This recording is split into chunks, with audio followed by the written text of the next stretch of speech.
Boa tarde a todos e a todas.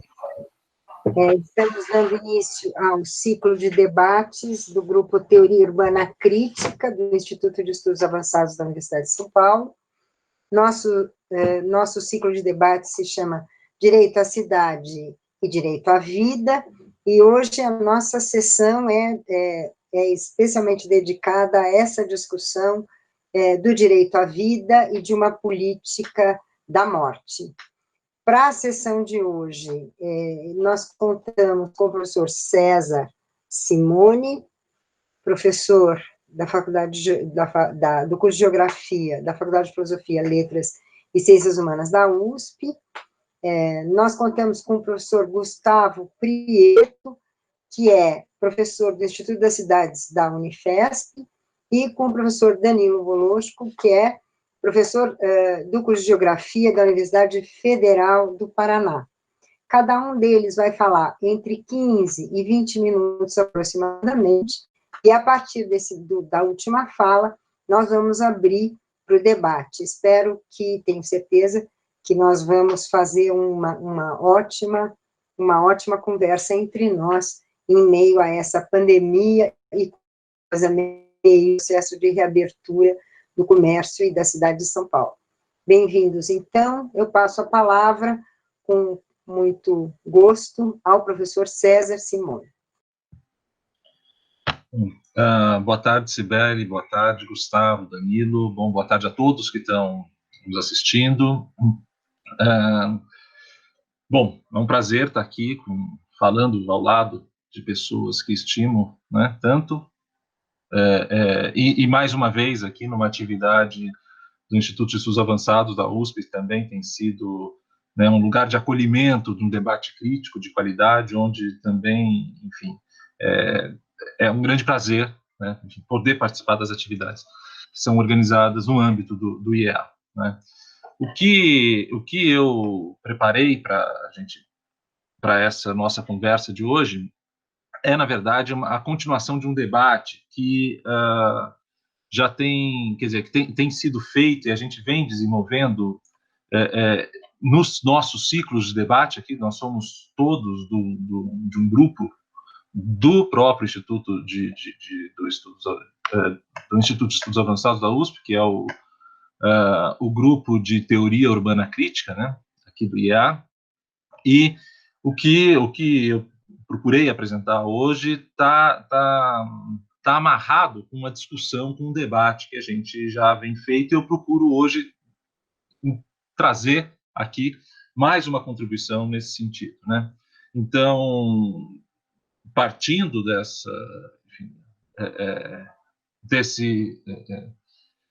desse contexto, eu queria expressar o fato de que, quer dizer, o objetivo da reflexão que eu vou apresentar aqui hoje é mais explorar um caminho de leitura, quer dizer, uma possibilidade de diálogo com os termos de debates que já estão sendo feitos por nós, né? E, para isso, eu parto de uma hipótese que se abre diante de uma chave do pensamento Foucaultiano, que numa interface, uma tentativa de diálogo com uma certa corrente da geografia urbana brasileira, tá? Bom, e para começar essa conversa, eu acho que algo é importante a gente ter em mente, que, de certa maneira, o pensamento crítico urbano brasileiro tem se ocupado, nesse período especialmente crítico que estamos vivendo, tem se ocupado da forma social que a pandemia revela e, em certa medida, também agrava, não é? Dois campos de preocupação têm mobilizado aqui com bastante força esse pensamento social crítico, né? Principalmente depois da deflagração da pandemia e especialmente no Brasil, não é? Um desses campos de preocupação é o campo de preocupação com a segregação socioespacial, que é um tema já tornado clássico, né, nos estudos urbanos, sobretudo os estudos urbanos de tradição da vertente crítica, né? E o outro é a preocupação com o governo dos corpos nas cidades, não é? A segregação socioespacial, quer dizer, nesse momento especialmente, ela se torna ainda mais importante que a própria desigualdade, não é? Como forma específica de manifestação da desigualdade, mas também como forma, como meio de reprodução dessa desigualdade. Mas eu digo que ela se torna mais importante, de certa maneira, porque é propriamente são as condições ambientais de propagação do vírus que assumem a primeira cena no debate que por hora tem sido feito, né, nesse âmbito. Né? Então, dado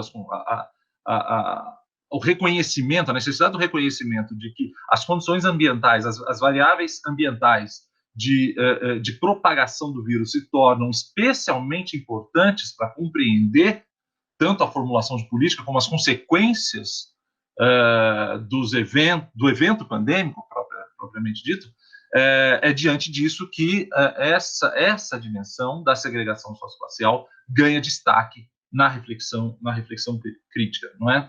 Então, de certa maneira, isso fez com que a segregação socioespacial assumisse um plano de destaque no debate, não é? Suplantando campos clássicos de observação da desigualdade, como a diferença de renda e de acesso causado pelas restrições monetárias e aos serviços essenciais e de bem-estar, não é? O segundo campo, quer dizer, o campo o governo dos corpos aqui, como eu chamei, não é? De certa maneira, traz também algo de muito interesse no diálogo com essa tradição do pensamento crítico da geografia urbana, não é?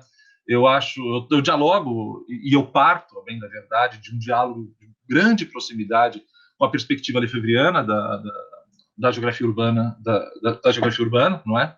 E de certa maneira, para quem parte desse campo, é importante a observação, né, do Lefebvre, de que o processo de reprodução social, amparado na reprodução e na acumulação do capital, ganha a cidade ao transpor os muros das fábricas. De certa maneira, essa observação permitiu observar propriamente o caráter produtivo e constrangedor que os nossos espaços urbanos acabam assumindo, quer dizer, e também ajudou aqui a lançar luz sobre os estudos urbanos e a importância da compreensão das dinâmicas de produção do espaço urbano para a compreensão da realidade social. Ao observar esse movimento, eu acho que se torna igualmente importante observar as movimentações no campo da política. Né? E, nesse sentido, quer dizer, o recurso aqui à noção de biopolítica, tal como apresentada pelo Foucault, envolve também o reconhecimento de que trata-se de um movimento que aponta para um salto e na escalada do controle que também está projetado para além dos lugares de confinamento ou das microfísicas do poder, não é? Quer dizer, então, estamos diante, quando falamos, portanto, da biopolítica, de uma forma de exercício do poder que se aplica massivamente, né? E, especialmente hoje em dia, eu acho que a gente tem acompanhado aqui, a partir, enfim, eu acho que coisas que podem ser capturadas, lamentavelmente, mas com muita facilidade nos nossos noticiários, quer dizer, com relação aos processos de militarização, né? De militarização da vida urbana, não é? Mas também acompanhados por segmentos importantes da produção acadêmica, enfim, livros com bastante de ampla difusão têm trazido o tema da militarização para o debate, não é? E nesse contexto também torna-se importante o reconhecimento da importância aqui dos novos aparelhos de vigilância e controle, quer dizer, aparelhos técnicos propriamente, câmeras, dados, captura e utilização de dados, enfim, uma série de dispositivos técnicos que estão diretamente implicados nessas novas formas de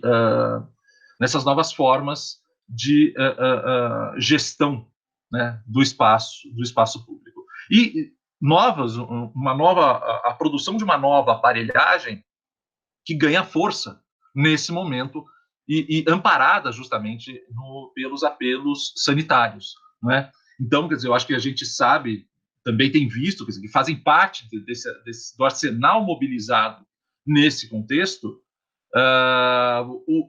o uso de aplicativos que contém uma quantidade impressionante de dados e ainda disponibilizam esses dados não somente vinculados a pessoas, não se transformam meramente numa fonte de acúmulo e armazenamento de dados pessoais, mas são capazes de localizar passo a passo da pessoa no espaço urbano, como é o caso dos aplicativos que se tornaram bastante comuns nos países asiáticos para o controle da pandemia. Quer dizer, também não é estranho as nossas as imagens que foram formadas a partir desse surto, desse evento pandêmico, aquelas maquininhas de controle de temperatura, né?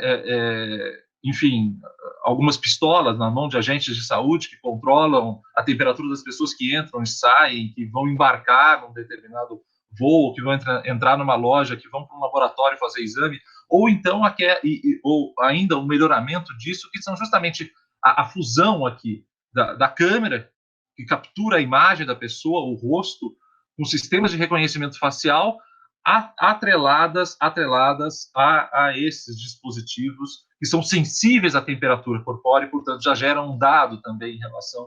Quer dizer, e eu acho que o mais próximo, né, que chegou antes aqui entre nós, quer dizer, o monitoramento dos smartphones que tem sido utilizado pelo Estado de São Paulo também como forma de controle das massas, das populações. Então, quer dizer, a gente tem aqui uma ampla gama de aparelhos técnicos que implicados nas condições de governança e controle das massas, né?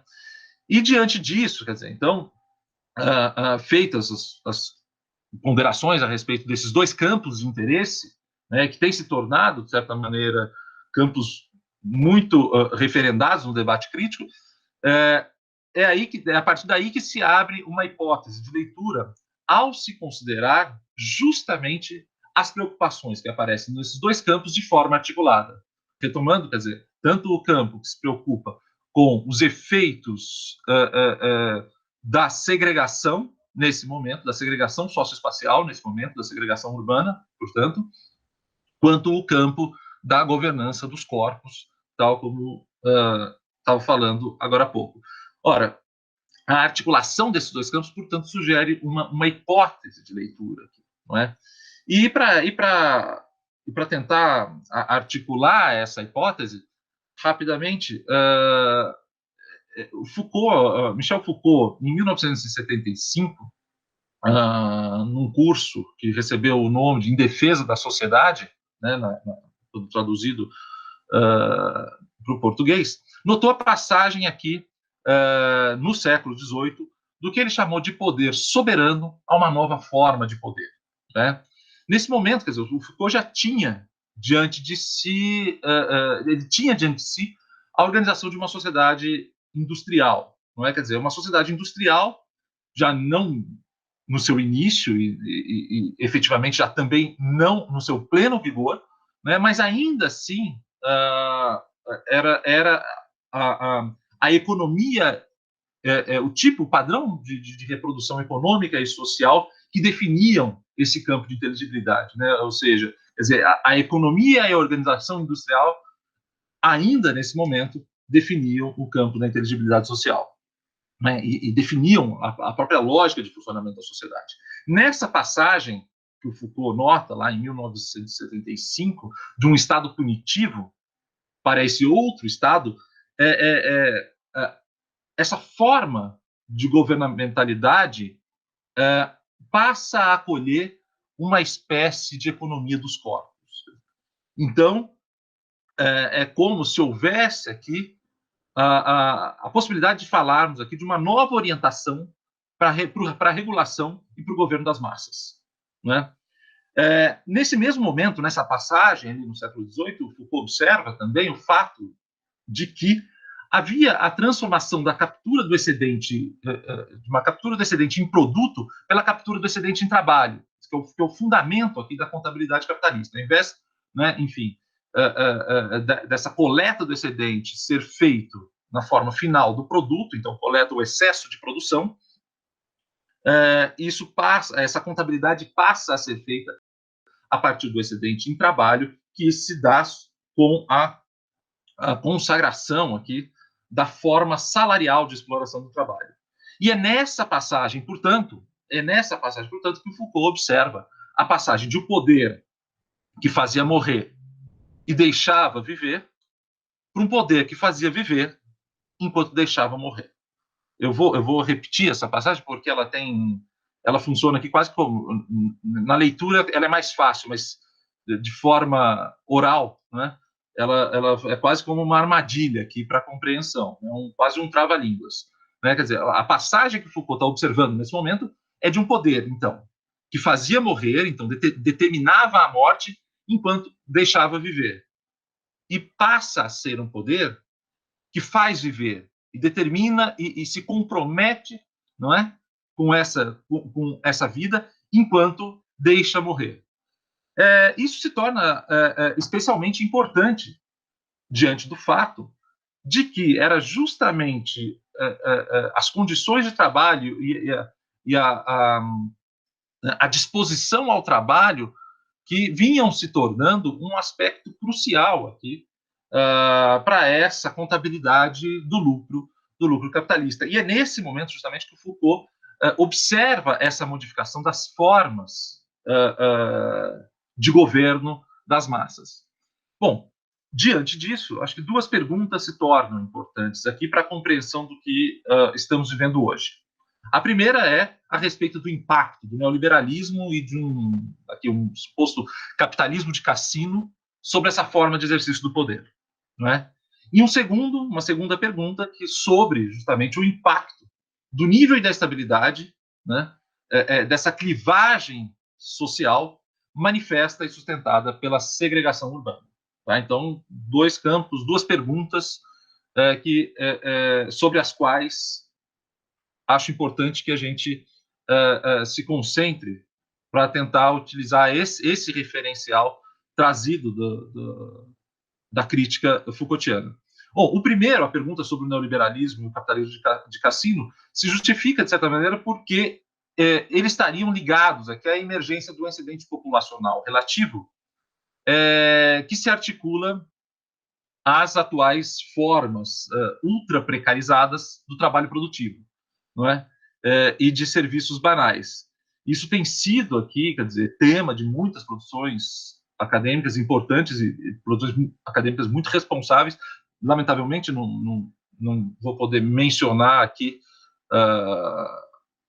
os trabalhos que fazem essa referência, mas, enfim, tem um campus muito sério de pesquisadores que vem trabalhando sobre essa temática, né? Mas é importante entender também que a formação desse excedente populacional relativo, quer dizer, ele não tem expressão somente nas formas mais imediatas que a gente percebe, enfim, com às vezes a chamada uberização, tem trabalhos aqui sobre também o Airbnb ou enfim, agora os novos aplicativos de entrega de alimentos, mas isso tem um impacto que avança sobre toda a sorte de atividade econômica, quer dizer, que atingiu a classe de professores, de empregados de saúde, do serviço bancário, do segmento de consultorias, enfim, é um processo de precarização que se arrasta por toda a classe trabalhadora, né? Evidentemente com suas diferenças, é importante dizer, mas que tem impacto sobre o mundo do trabalho como um todo, né? E faz com que, de certa maneira, emerja junto com isso uma espécie aqui de contingente social dispensável, não é? Um contingente dispensável porque é incompatível com o cálculo e a contabilidade do lucro, ou seja, um excedente populacional não diretamente implicado no aumento da rentabilidade dos negócios, não é? Portanto, o que a gente está vivendo hoje faz com que os prognósticos aqui de que o avanço do capitalismo renderia o proletariado completamente na órbita das relações de assalariamento não se cumpriu, não é? Então, o que nós estamos vendo é, a bem da verdade, a formação de um excedente de trabalho e de trabalhadores, a bem da verdade, sem condições de um engajamento digno no mercado de trabalho.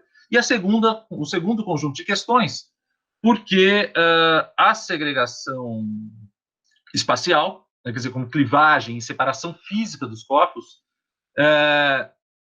possibilita o governo diferencial das populações, não é? Ela gera aqui parâmetros distintos e simultâneos que podem ser exercidos quase sem contaminação entre diferentes localidades, sobre populações que têm origens em áreas diferentes da cidade, não é? Bom, na verdade, eu temo ter calculado mal o meu tempo. Eu gostaria de pedir aos colegas mais alguns minutinhos para encerrar, tá, o movimento. Tá? Claro. Bom, obrigado. Eu recebi aqui a aprovação dos colegas. Então, só para finalizar aqui o movimento. Bom, o que então nós estaríamos tendo diante disso, atualmente, que um sistema duplo, né? Um sistema duplo parece estar sendo implantado a partir e por meio da segregação socioespacial urbana, né? Nesse sentido, quer dizer, a própria segregação urbana, que acolhe e presentifica essas formas diacrônicas de exercício do poder, né? Quer dizer, então, se por um lado o poder soberano fazia morrer e deixava viver, quer dizer, quase como um resumo dessa tecnologia de poder, o poder disciplinar depois do século XVIII faz viver enquanto deixa morrer.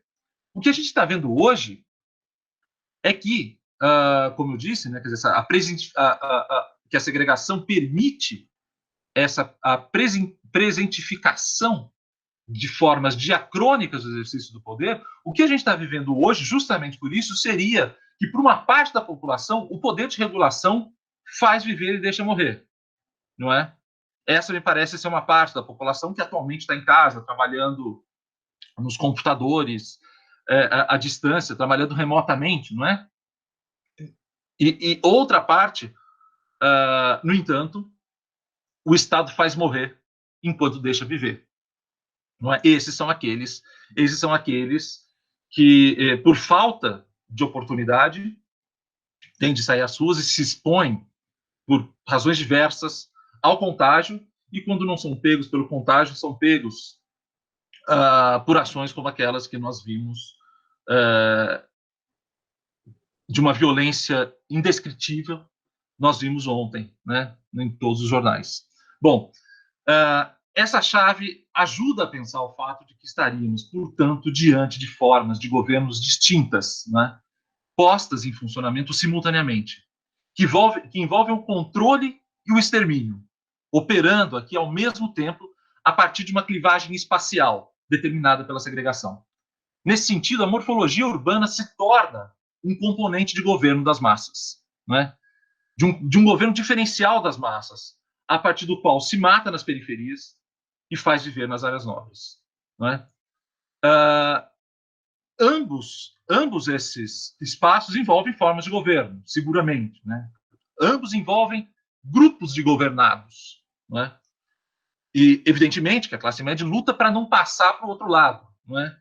Porque o conhecimento do morticínio, como temos assistido, tem sido amplamente difundido e é conhecido. Não é algo, evidentemente, ele é subapresentado, mas ele é sabido, é conhecido. Sabe-se que nas periferias morrem mais, não é? E isso, portanto, ajuda a entender como esse governo se exerce de forma tão radicalmente distinta nos diferentes segmentos sociais, não é?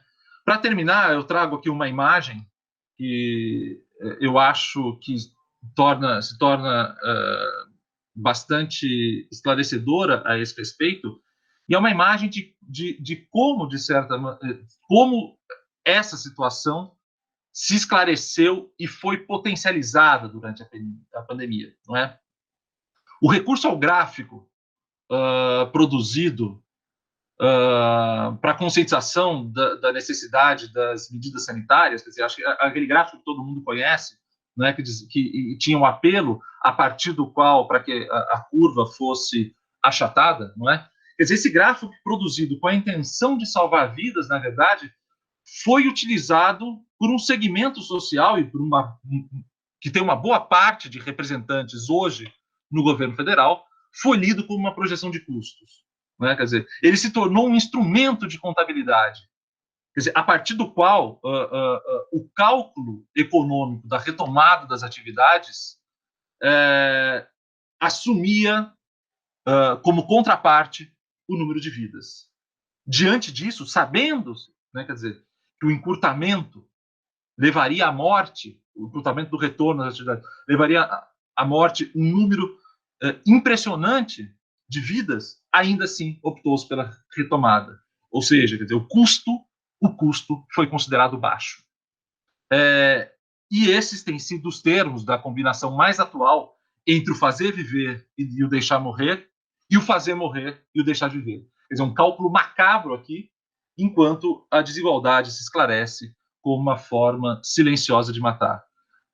Obrigado pela compreensão e desculpem pelo tempo que eu passei, mas eu acredito ter ainda conseguido ficar dentro da segunda meta que eu estabeleci.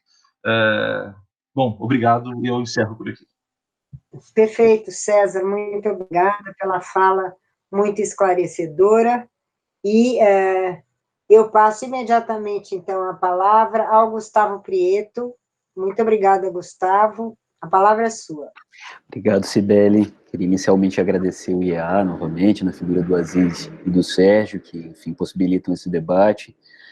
Sem dúvida nenhuma, aquilo que eu vou apresentar hoje para a nossa discussão é o acúmulo de debates que a gente tem feito no grupo de Teoria Urbana Crítica e também, de uma maneira bastante articulada, com meus colegas da Unifesp, sobretudo do grupo Transborda, né? Giovana, Magali, Guilherme, figuras muito interessantes de debate e articulação. Enfim, é um prazer continuar esse debate. O título da minha apresentação de hoje, eu escrevi um texto para me organizar, chama-se Jair o Messias, Política de Intervenção, Extermínio e Transfigurações de um Governo de Milícias. Para iniciar, eu queria trazer duas epígrafes para a nossa discussão. A primeira delas é o do Walter Benjamin, a tese 6, e eu queria lê-la para vocês, tá? Articular o passado, historicamente, não significa conhecê-lo tal como ele propriamente foi. Significa apoderar-se de uma lembrança tal como ela lampeja num instante de perigo. Importa ao materialismo histórico capturar uma imagem do passado como ela inesperadamente se coloca para o sujeito histórico num instante do perigo. A segunda consta no livro dos Salmos, é o Salmo 55, que fala o seguinte: portanto, que a morte apanhe meus inimigos de surpresa, que todos eles desçam vivos à sepultura, pois entre eles o mal achou morada. Eu, porém, clamo a Deus e o Senhor me salvará. Queria iniciar, então, o texto. Teria acontecido no alto do Monte Tabor, uma colina da Galileia, na então Palestina dominada pelo Império Romano, e na atualmente Palestina ocupada, invadida militarmente pelos sionistas, que cercaram os árabes em territórios prisões na faixa de Gaza, na Cisjordânia e em Jerusalém Oriental. Os acontecimentos foram registrados na Epístola de Pedro e nos evangelhos de Mateus, Marcos e Lucas, partes da mitologia judaico-cristã, também chamada de Bíblia Sagrada. Jesus subira a montanha, acompanhado de Pedro, Tiago e João, e teria se transfigurado, se metamorfoseado diante desses apóstolos. Seu rosto teria resplandecido como o sol, e as vestes do Messias tornaram-se brancas como a luz. Os profetas Moisés e Elias teriam aparecido para falar com o Cristo. Moisés, o primeiro a conversar com Jesus, conta-se, foi aquele que teria sido escolhido por Deus para libertar os hebreus.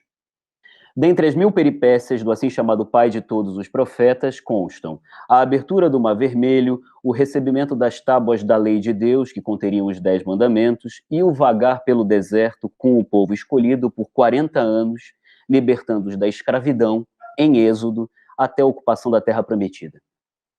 Moisés é considerado pela tradição judaico-cristã como juiz e o libertador, um símbolo da lei de Deus. O segundo a falar com Jesus foi Elias. Elias teria sido um profeta e um guerreiro da fé que, com unhas e dentes, teria defendido Javé contra os cultos chamados de idólatras. De suas atividades, relata-se na Bíblia que teria ressuscitado dos mortos, feito chover fogo e sido levado por redemoinhos aos céus com cavalos e carruagens. O momento da transfiguração do Cristo tem o seu apogeu quando a voz do próprio Deus Pai, primevo, ressoa das nuvens em seu duplo caráter, tanto como revelação da identidade de Jesus, quanto como tarefa para os seus discípulos, e sentenciou: este é o meu filho, o escolhido, escutai o que ele diz. Jesus, então, transfigurado, sintetizaria a lei e a justiça, na tradição de Moisés, e a profecia e a guerra, na herança de Elias. Ele é o eleito. Em nossas bandas, também se realizou a transfiguração de um Messias, no nosso caso, o Jair. Essa mitologia transposta para o Brasil da segunda década do século XXI encontra outras narrativas e outros personagens, mas possuem a mesma magia e pseudo-aura para o entendimento de um político militar transfigurado em miliciano, neopentecostal e neoliberal, eleito como presidente. O dito sinal de profecia e ressurreição da Bíblia na transfiguração de Jesus, por aqui, tem outros sentidos que nos ajudam a compreender nosso neoliberalismo, expressão concreta do totalitarismo contemporâneo, que, como o Cristo, nunca morreu, recombinando ultraneoliberalismo e conservadorismo, produzindo uma política de extermínio que governa. Entre os muitos profetas que apareceram para o nosso Messias no Brasil, vindos não do Antigo Testamento, mas com diploma de economia da Universidade de Chicago, da Casa da Morte de Petrópolis e das favelas cariocas da Zona Oeste do Rio de Janeiro e da Baixada Fluminense, dominada por milícias, poderiam estar também outros. O Moisés, como juiz e legislador do lavajatismo de Curitiba, Sérgio Moro, e o Elias, guerreiro militar de Porto Príncipe, que normalizou autos de resistência na política de morte haitiana em Cité Soleil e Bel Air, o general Augusto Heleno. Em Juiz de Fora, ou no nosso Monte Tabor, da Transfiguração de Cristo, quando do alto dos braços dos correligionários uma facada sacramentou a narrativa do mito, apareceu a lei e os profetas. Os neoliberais encontraram um rumo na nova rodada de acumulação com o fascismo, e os anos de acumulação primitiva do bolsonarismo, vindos do laboratório da indeterminação carioca, tomariam forma de governo de milícias. Deus, então, apareceu do céu e, transfigurado no escolhido, disse: Brasil acima de tudo, Deus acima de todos. A hipótese, aqui em tela, é que a política de morte é uma política de extermínio que se rotineiriza e se combina em uma sociedade administrada nos termos de Adorno e numa sociedade terrorista, como aponta Henri Lefebvre. O golpe de Estado, orquestrado como uma parlamentada em 2016, as reformas trabalhistas, da Previdência e a PEC do fim do mundo, a entrega de uma França de grilagem para grandes proprietários de terra no campo e na cidade, e o conservadorismo neopentecostal encontraram um Messias que opera o milagre da neoliberalização totalitária. Está tudo dominado. Faça o segundo movimento.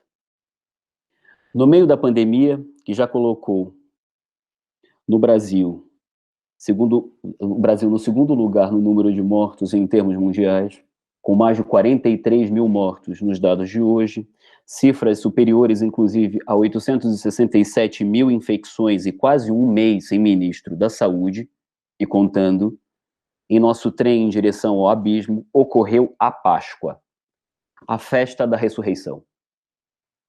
Em mais uma famigerada live, permeado pela produção da imagem totalitária, em que até as paredes mentem, nos termos de Didi Huberman, Jair Messias insere sua narrativa messiânica, com o perdão do trocadilho, em fala aos seus seguidores. Eu cito Bolsonaro. Hoje foi um dia muito especial. Eu queria falar uma coisa, já que hoje se fala em ressurreição. Eu não morri, mas estive no limite da morte. O capitão presidente se refere à facada profética do dia 6 de setembro de 2018. Não seria a primeira vez que Bolsonaro fora comparado ao Cristo. Ernesto Araújo, nosso ministro das Relações Exteriores e terraplanista convicto, no dia 3 de maio de 2019, em cerimônia de formatura dos novos diplomatas do Instituto Rio Branco, fez elogios rasgados ao presidente miliciano Jair Bolsonaro, emocionado e chorando, comparou a Jesus Cristo. Em referência aos presentes na cerimônia, Ernesto Araújo citou o trecho do Evangelho que diz o seguinte, eu cito: "A pedra que os construtores rejeitaram tornou-se a pedra angular."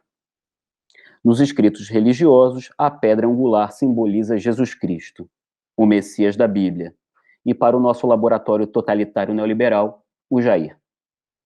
O chanceler prosseguiu: "A pedra", eu cito Ernesto Araújo, obviamente, "a pedra que os órgãos da imprensa rejeitaram, a pedra que os intelectuais rejeitaram, que os especialistas rejeitaram, essa pedra tornou-se a pedra angular do edifício do novo Brasil."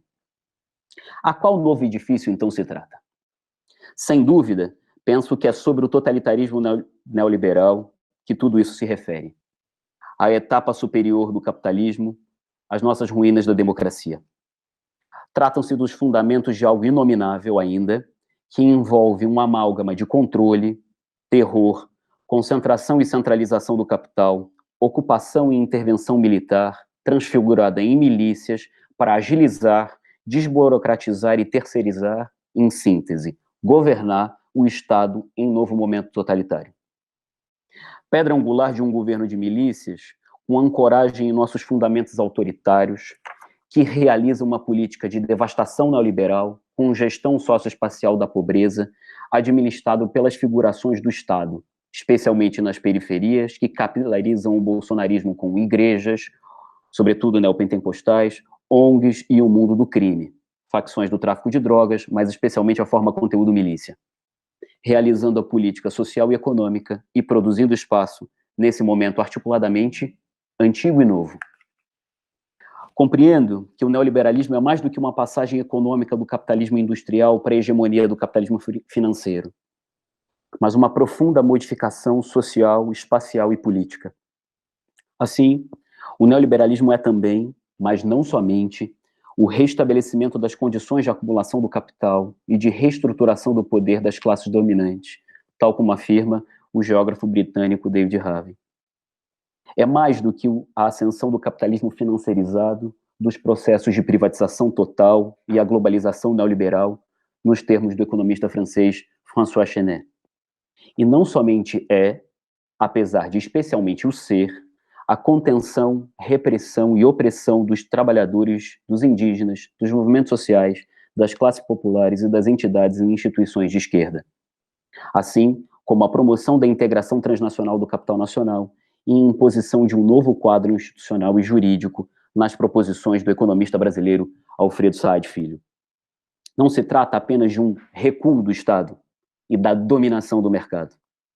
O neoliberalismo definitivamente não é o fim da política, mas o processo de reestruturação das relações de poder na sociedade, com a promoção de formas de governo que fomentam e impõem a responsabilidade individual, a gestão de risco privatizada, as técnicas de empoderamento e dos modelos políticos em uma gama ampla de domínios sociais e a imposição da guerra civil como matriz de todas as lutas de poder no governo Bolsonaro.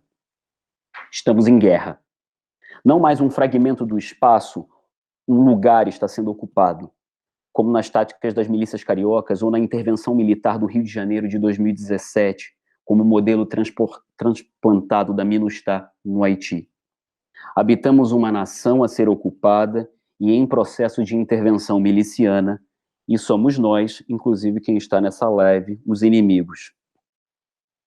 A aposta de Marilena Chaui me parece assim acertada, apesar de alguns limites. O neoliberalismo é uma nova forma de colonialismo que desloca o sentido do imperialismo stricto sensu.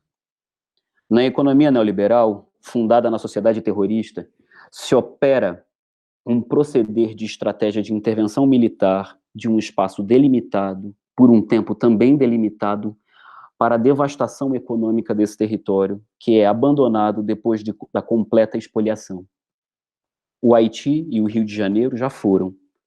Agora trata-se da operação para a garantia da lei e da ordem do Estado brasileiro.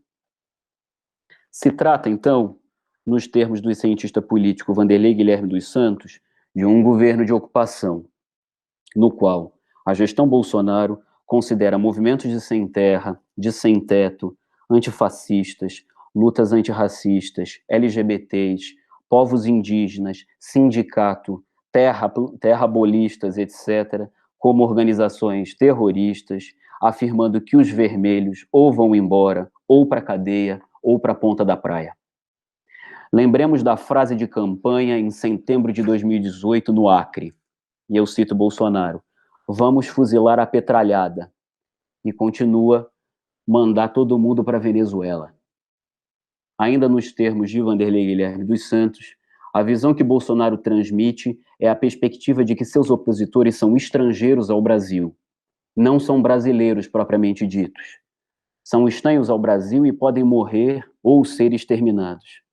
Há em curso um governo de ocupação, melhor seria de intervenção miliciana, neopentecostal e de operação colonizadora, que transforma toda oposição em inimigo, e muitos estão habilitados e marcados para morrer, como César, inclusive, já nos anunciou na fala anterior, né? A guerra civil é a prática socioespacial de operação política que se desenrola inteiramente dentro da esfera do poder. O governo realiza um processo de ocupação do país em que, inclusive, não é necessário violentar a legislação para se exercer suas ações. Vale relembrar que o verdadeiro assalto à sociedade e à justiça social nas décadas neoliberais que permanecem está associado ao projeto de desmanche do Estado, nos termos do Chico de Oliveira, especialmente a questão social em nome de indivíduos livres, responsáveis e empreendedores, na contribuição da Wendy Brown. O mercado possui uma tarefa nesse projeto: a criação e a expansão de situações e experiências cotidianas mediadas por relações monetárias, comerciais ou financeiras, que permitem um aprendizado constante e progressivo na fabricação de um novo sujeito, o homem empresarial. A narrativa neoliberal envolve a doutrina que sejamos empreendedores individuais, instituindo a vigilância constante em termos de criação de oportunidades econômicas em cada fração da reprodução da vida. A gestão de corpos, de práticas, de fragmentos do espaço e dos territórios e a vigilância se tornam operadores econômicos decisivos nesse processo. Somos, afinal, todos empreendedores, ou melhor, aprendemos e somos educados a empreender e nos governar como empreendedores. O léxico do gerencialismo se espalha mais que a Covid-19. Adaptabilidade ao mercado, resiliência, colaboradores, microempreendedores individuais, PJs, disseminam a narrativa de espírito de gestão, palavra bonita, né? E a atividade gerencial do capitalismo de plataforma, com seus Uberes, Rapis, iFoods, Globos e etc. Torna-se evidente, então, que o golpe de 2016 é mais um momento de nossa democracia impedida e viabiliza o processo amplo de precarização do trabalho com reforma trabalhista e o conjunto de medidas de expansão da grilagem de terra e regularização fundiária, o saldão de terras no campo e na cidade que permanece de 2016 em diante e teve caminhos anteriores, que não cabem agora eu discutir. Para não cansá-los muito, é importante só relembrar que o neoliberalismo, desde a produção do Hayek, mercado e moral andam juntos e são o fundamento da dita liberdade. Há um projeto político-moral, então, que protege hierarquias tradicionais, ditaduras, grupos de extermínio, valores cristãos e famílias, contra a degradação moral, comunista, esquerdopata, negando o social, restringindo radicalmente o alcance do poder político democrático. Para finalizar, a ordem de mercado está, entretanto, associado cada vez de modo mais incisivo à ordem familiar e à moral. Neoliberalismo e neoconservadorismo se misturaram. Há uma ressonância entre a cultura evangélica neopentecostal e o capitalismo. Tal afinidade eletiva de imbricação e envolvimento mútuos, nos quais elementos que pareciam desconexos ou associados de modo frouxo se desdobram, se torcem, se mesclam, se emulsificam e se dissolvem um no outro. Assim, a família e não o Estado teria a responsabilidade primária de investir na educação, na saúde e na política social. Para os intelectuais e elaboradores de políticas neoliberais, a família não é apenas uma rede de proteção, mas um reservatório de disciplina e uma estrutura de autoridade.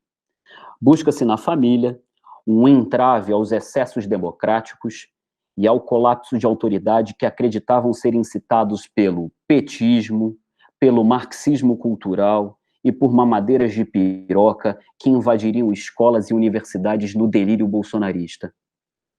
O recrutamento de evangélicos para o projeto de contestação moral da democracia é parte central da razão neoliberal, tendo como cruzada a imposição de recristianizar a esfera pública, restituindo uma esfera social protegida e segura.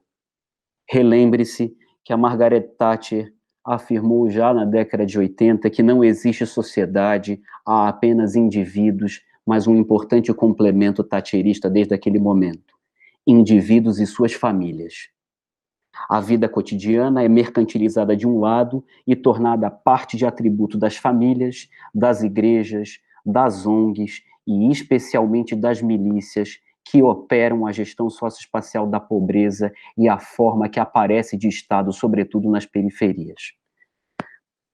Finalmente, por uma conclusão super rápida, é importante a gente não esquecer que esse é um processo mais incisivo do que apenas uma privatização da democracia brasileira, que esse governo de ocupação quer e se quer, através das milícias, como essa expressão neoliberal de um capitalismo, de uma estrutura de centralização e concentração do capital, que recombina mais uma vez atraso e modernidade, transfigurando-se agora como miliciano, pastor e guerreiro, com tendências de uma intervenção longeva.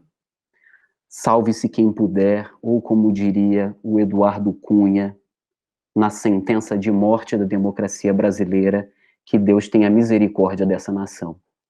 Boa tarde. Muito obrigado.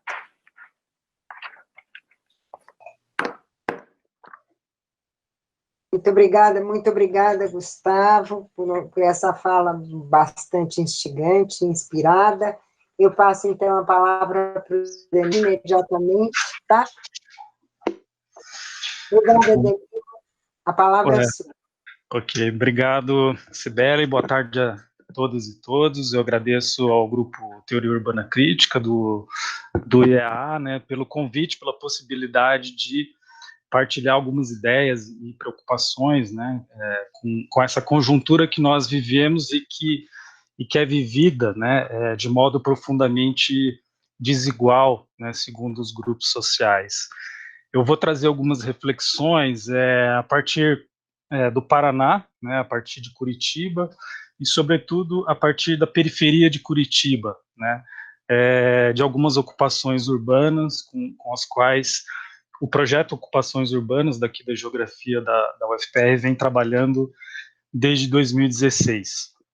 Como eu gosto de dizer também, eu vou falar, né, de uma das cidades mais desiguais da América Latina, né, segundo os relatórios da ONU. Então, eu vou problematizar na minha fala a relação entre pandemia, cotidiano desigual, moradores, das ocupações e aquilo que eu venho chamando de necrodemografia, né? Em muitos pontos eu também vou dialogar com as ideias expostas pelo César na fala dele. Eu queria começar trazendo um pouco alguns dados, né? Lembrando que o Paraná, assim como o sul do Brasil, né, não aparece no epicentro da pandemia até o momento, né? Então, os dados do governo do Paraná, divulgados sábado, né, agora indicam 9.233 casos de Covid no estado, com 312 óbitos, né? Esse número oficial de óbitos no Paraná representa menos de 1%, 0,76% do total oficial de óbitos por Covid no Brasil. Então, os dados, em geral, do Paraná se colocam com coeficientes de incidência e de mortalidade bem abaixo da média nacional, né? Mas existe uma clara tendência de elevação desses coeficientes no Paraná. Na última semana epidemiológica, houve um aumento de 42% nos casos confirmados e um aumento de 114% do número de óbitos, né? Em relação aos dados da Prefeitura de Curitiba, que foram divulgados também no sábado, são 1.777 casos confirmados, com 78 óbitos, né? Mas com a ocupação dos leitos de UTI por pacientes do coronavírus chegando a 74%. Isso fez com que, recentemente, o município recuasse na flexibilização do isolamento, né, e alterasse a bandeira sinalizadora, né, de amarela, que é alerta, para laranja, que é alerta médio. Existe um claro aumento de mortes, né, por doenças respiratórias, né, com boa probabilidade de serem casos não diagnosticados de Covid em Curitiba. Em todos os distritos sanitários da cidade, houve um aumento nos diagnósticos de síndrome gripal, né, mas onde o percentual, né, de doenças respiratórias em relação à população atendida é maior, é justamente nos distritos sanitários da periferia, em regionais como Cidade Industrial de Curitiba, né, que aqui nós chamamos de SIC, Bairro Novo, Tatuquara, né, são distritos que apresentaram uma relação muito grande de aumento dessa síndrome gripal, né?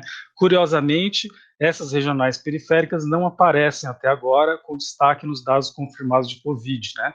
E são espaços justamente considerados, né, pelos vários indicadores municipais de vulnerabilidade como áreas de alto risco. Então, isso quer dizer que a subnotificação dos casos de Covid-19, né, é uma hipótese bastante plausível, seja na população geral, né, pela baixa testagem, seja especialmente, no caso que eu estou trazendo aqui de Curitiba, na população das ocupações, favelas e periferias, né, e a mesma situação em relação aos dados dos municípios da região metropolitana de Curitiba, né, alguns municípios apresentam acima de 3 vezes mais mortes para cada 100 casos confirmados em relação a Curitiba.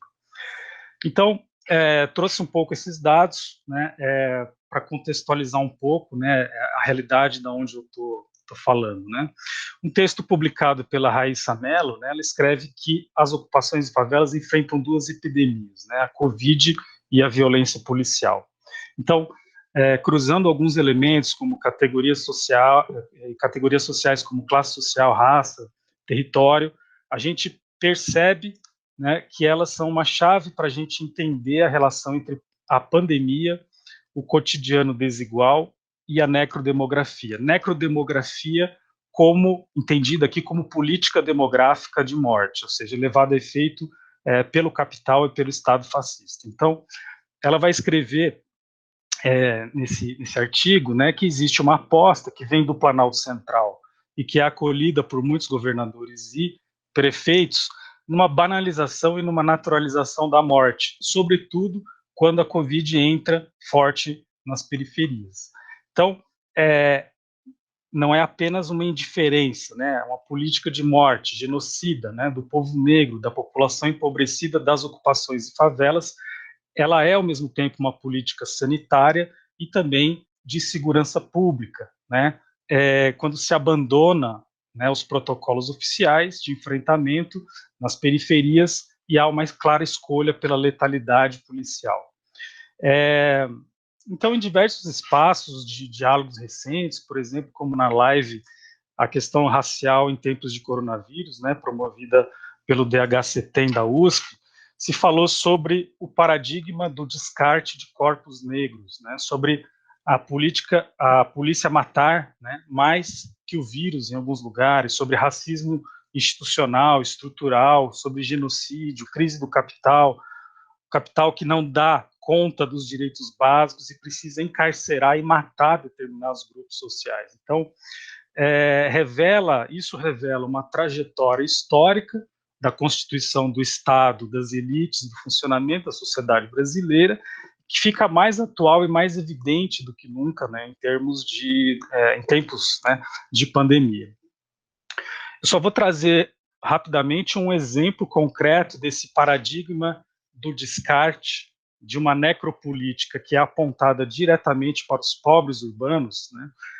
Aqui de Curitiba foi o incêndio criminoso, né, ocorrido no final de 2018 na ocupação 29 de março e que resultou em 2 assassinatos de moradores e que destruiu 150 casas, quase metade dessa ocupação. Então, a violência policial, como violência do Estado, se realizou ali como retaliação coletiva da comunidade pela morte de um policial que tinha ocorrido num dia anterior. Essa retaliação começou logo na sequência da morte desse policial militar, com invasões, abusos, ameaças, tortura, toque de recolher, imposição, coerção física, psicológica, e culminando com a morte de 2 moradores e com incêndio intencional, proposital, criminoso por parte da polícia militar.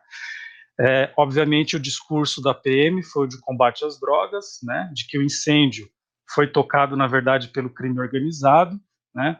Inclusive, esse caso está bem relatado numa reportagem do jornal Intercept Brasil, se vocês, quem quiser dar uma olhada. Então, tanto a violência policial nas periferias, favelas, ocupações, bairros pobres, quanto a falta de condições adequadas, né, do ponto de vista sanitário e do ponto de vista do acesso aos serviços médico-hospitalares, compõe um quadro já existente na vida cotidiana da periferia, mas que se intensifica a ponto de constituir essa política de mortalidade dos pobres, uma necrodemografia que é levada a efeito pelos governos de ascensão fascista e pelos desígnios capitalistas, né? Então, a falta de políticas públicas efetivas, né, em todos os níveis de governo, a má vontade, os problemas de execução, né, então, muito para além de evidenciar, né, imperícia, imprudência de alguns governos, sinaliza algo muito mais profundo, que emana do Executivo Federal e que está articulado a grupos de empresários, milicianos, representantes de igrejas, de uma política de morte, da realização de um necroestado. E esse necroestado é responsável por uma política demográfica de morte, uma necrodemografia que não se confundiria aqui com o que poderia ser o estudo demográfico das populações mortas, mas é algo distinto. A necrodemografia é do capital e é de um governo governado, de um Estado governado pelas elites fascistas. É uma demografia do governo Bolsonaro e de quem está por trás dele, grandes empresas, bancos, agronegócio. Governo cuja atuação, cujas políticas, cuja comunicação não é apenas a de um desgoverno, né? É um governo fascista, né? Do fascismo brasileiro, como alguns vêm interpretando. Então, nesse necroestado fascista, né, a não testagem, a subnotificação, podem ser entendidas como uma política de morte, sustentada por uma necrodemografia aplicada às populações periféricas, negras e pobres. Então, haveria inúmeros outros exemplos que qualificam como autoritária, né, as ações do Executivo Federal, enfim, tentativa de manipulação de parâmetros de divulgação de dados de mortalidade de Covid pelo Ministério da Saúde, né, exclusão da violência policial de relatórios de direitos humanos, enfim. Importante entender que a pandemia aprofunda as contradições do capitalismo na sua fase ultraneoliberal ou de neoliberalismo autoritário, que vai reorientar o neomalthusianismo, a biopolítica e o cotidiano dos pobres na direção de uma lógica de morte. Então, a pandemia, combinada com o fascismo, significa o avanço do neomalthusianismo e da biopolítica na direção da realização de uma necropolítica com a sua necrodemografia. A gente tem que entender, então, algumas formulações neomalthusianas, considerando, por exemplo, aí, dialogando um pouco com César, né, que a população, como mostra Foucault, se coloca como objeto e como objetivo de controle pelo Estado, né, como recurso, como um instrumento de regulamentação, como um dispositivo de segurança, de gestão e de governamentalidade. Nesse sentido, a política neomalthusiana de controle de natalidade, por exemplo, vai revelar exemplarmente a dimensão Foucaultiana do biopoder e da biopolítica, né, que expressam exatamente esse exercício do poder pelo Estado sobre a população, mas mais especificamente sobre as características biológicas, né, fundamentais, como aquelas que têm a ver com os nascimentos, as mortes e doenças, né. Então, existe uma espécie de gestão calculista da vida e da morte que o Estado exerce sobre a população, nesse biopoder, né? E figuram ainda outros elementos, como o controle da circulação, da densidade, da quantidade, da reprodução da população, como mecanismos de segurança e de previsibilidade, e não apenas para os governos, mas também para uma demografia do capital. Nessa demografia do capital, nessa demografia de um Estado, de uma economia, de uma sociedade neoliberais, nessa que é uma demografia de classes e de raça, uns podem e devem morrer mais do que outros. Então, a população, né, se evidencia como um nível estratégico de governo e de reprodução do capital hoje, né? O Estado, né, a sociedade, a economia neoliberais, amplamente financiarizados, vão restabelecer, fazer avançar, frente à pandemia, a noção marxiana, né, de exército industrial de reserva, superpopulação relativa, né, naquele sentido de que no processo de acumulação, a força de trabalho é hora mais, hora menos necessária, de modo que o capital sempre necessita, né, para seguir acumulando, de uma população excedente, não empregada, ou desempregada, ou subempregada, não ativa, ou ativa, mas disponível para trabalhar, até como forma de regulação dos salários. Bom, então, o que eu gostaria de destacar é que, diante das inúmeras crises do capital, né, e a pandemia também se coloca nesse momento como uma crise do capital, né, e muito além disso também, existem diferentes ajustes, né, diante dessas crises do capital, diferentes ajustes no mundo do trabalho, e existem diversos ajustes demográficos, né. Então, qual seria o ajuste demográfico neoliberário hoje diante da pandemia? Me parece que se trata exatamente de uma necrodemografia que se impõe sobretudo para os pobres, negros e moradores de favelas, ou seja, o governo da pandemia evidencia isso, que a morte de pobres, negros, moradores das periferias urbanas, parece ser condição necessária à continuidade da reprodução do capital nessa crise. A demografia da morte a orientar as políticas do nosso Estado atualmente, significando o sacrifício necessário de vidas de trabalhadores pobres para que o capital saia vivo da enorme crise provocada pelo isolamento social. Ou seja, se a tragédia brasileira antecede a pandemia, com a precarização do trabalho, né, elevada precarização da vida, parece não bastar mais a precarização da vida, sendo necessária a eliminação de vidas para salvar o capital, né? É assim que se assume a contaminação e a morte daqueles que não têm condições, né, sociais, urbanas e econômicas, e de permanecer isolados, né, de realizar a quarentena. Esse é o sentido último da necrodemografia do capital e do Estado obscurantista nacional, a imposição de uma lógica do descarte humano, da morte necessária de grupos sociais empobrecidos, de uma população sobrante, né, cuja função é salvar a atividade econômica, seja no comércio, seja no serviço, seja nas indústrias, no consumo, como única possibilidade, inclusive, de que esses grupos superem, né, a fome que paira sobre eles. E o modo de realizar, né, essa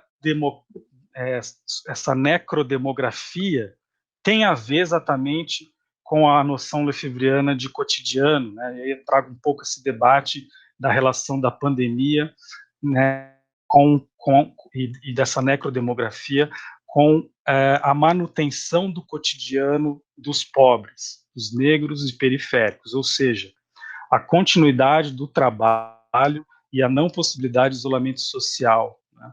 Nesse entendimento, o cotidiano dos pobres não pode parar, e indo além, a manutenção desse cotidiano desigual, ou mesmo do que o Lefebvre chamaria de infracotidiano, dessa população favelada, por exemplo, a manutenção desse cotidiano é condição para sustentar, seja o capital, seja a suspensão do cotidiano das classes médias e outras frações de classe capazes de realizar a quarentena. Então, o coronavírus é um dado novo no terrorismo cotidiano das classes trabalhadoras, que deve enfrentar agora, né, o vírus, o inimigo invisível, para além das violências cotidianas. Então, a pandemia escancara uma política na qual a morte de muitos é condição necessária para a sobrevida do capital em tempos de crise.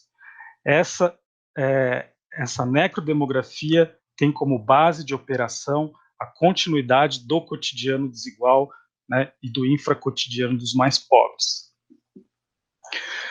Bom, mas essa necrodemografia, enquanto política de morte, por polícia ou por Covid, né, vem sendo enfrentada, né? Então, existem exemplos de resistência, de luta contra a fome, contra a contaminação, né, contra o adoecimento e a morte. Existem experiências em andamento de luta pela vida em ocupações e favelas pelo Brasil afora. Aqui em Curitiba existem uma série de ativismos, né, articulando diversos sujeitos, né, ligados tanto ao plano da urgência, né, como buscando também ir além desse plano mais imediato de luta pela manutenção da vida, né.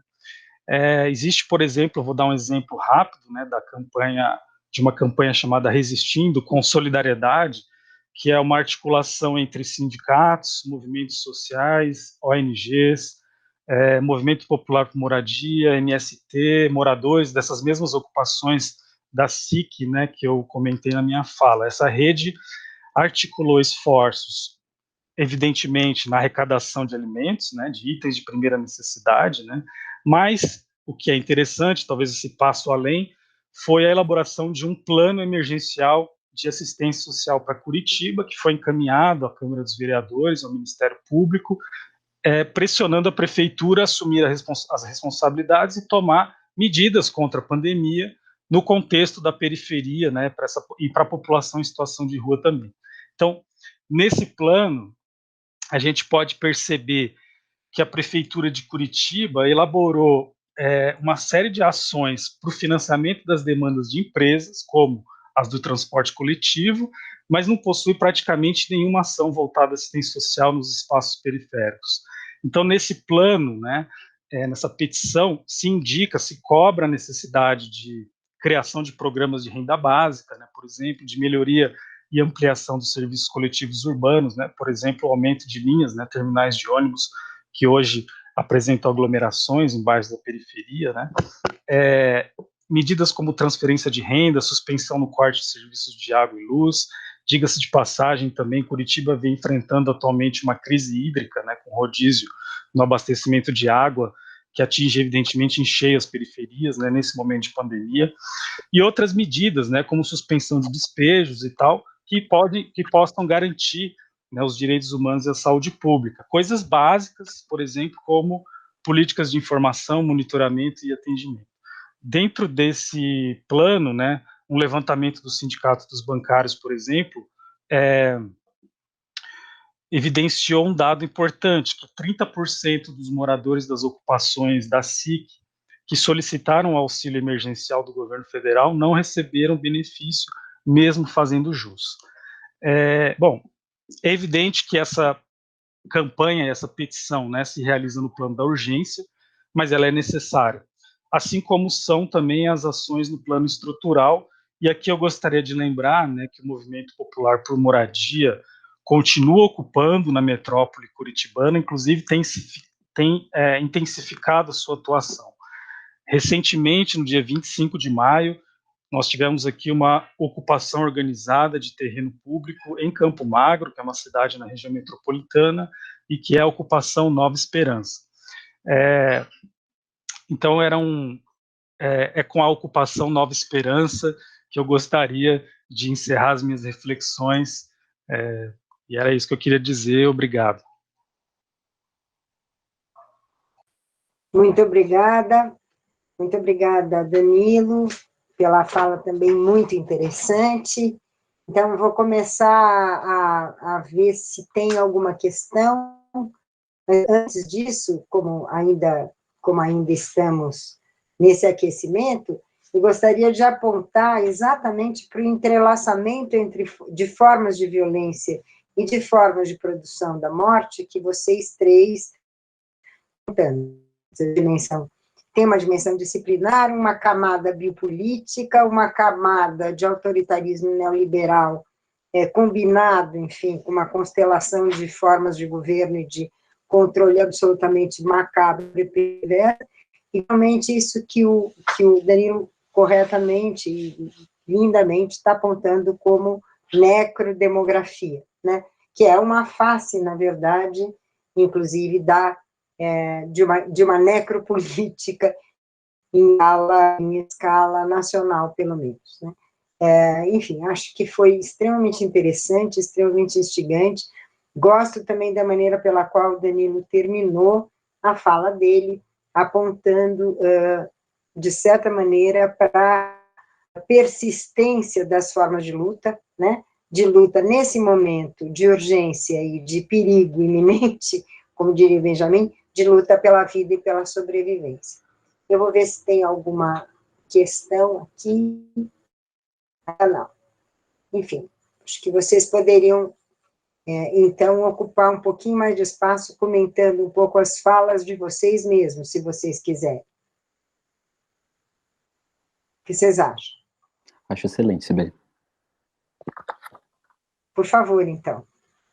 César, você quer começar a comentar rapidamente, uns 2, 3 minutos, depois, pela ordem, Gustavo, depois Danilo? Bom, eu agradeço, enfim, a oportunidade de poder começar, apesar de estar um pouco também sem muito saber por onde, mas manifestar antes de qualquer coisa, enfim, o fato de que, bom, estar diante de falas como as dos meus colegas, enfim, das considerações suas também, Sibeli, assim, eu acho que dá muito sentido para o trabalho que a gente faz no grupo de teoria urbana crítica, né?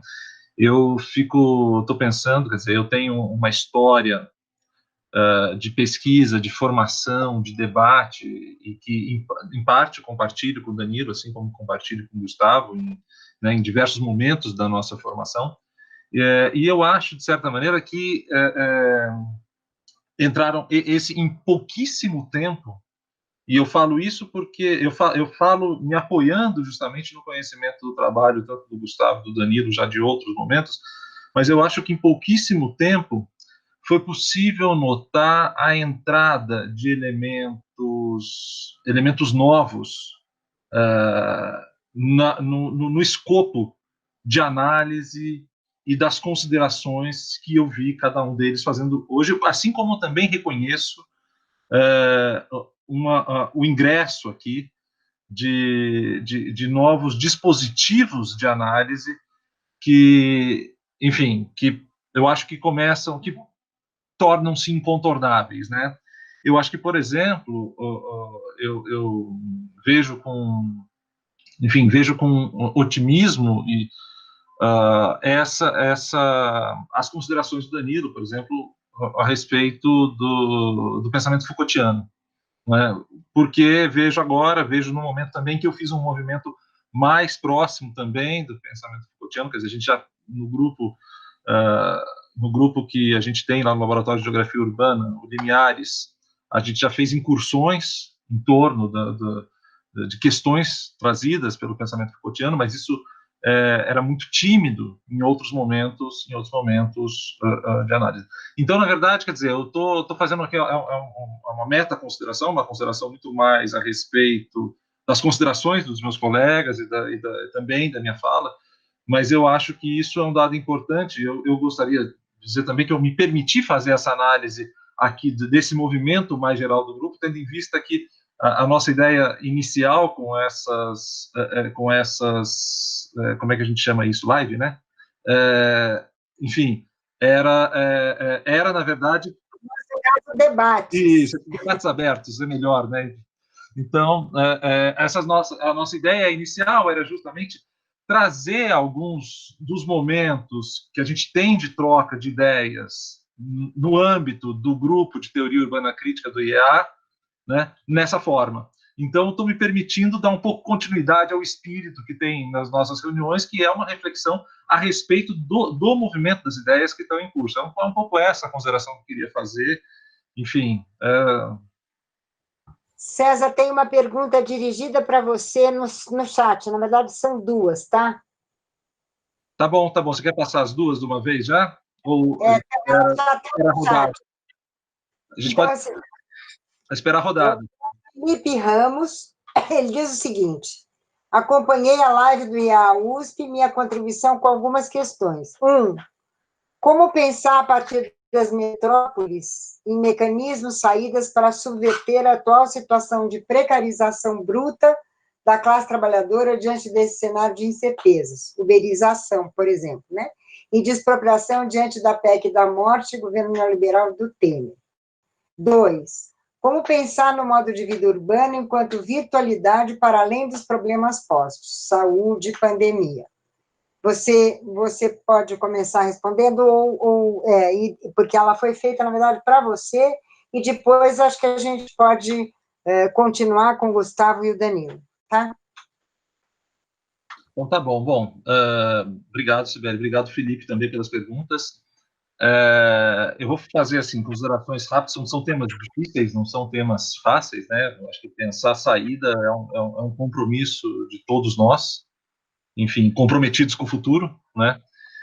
Então, o que eu vou fazer, na verdade, é procuro dar alguns elementos que me chamaram a atenção mais recentemente. Eu acho que, se no início de tudo isso, aquele movimento dos moradores de Paraisópolis aparece como uma organização que me estimulou bastante a pensar em, enfim, a bem da verdade, de tirar o pensamento de um campo defensivo, puramente. Eu acho que ali,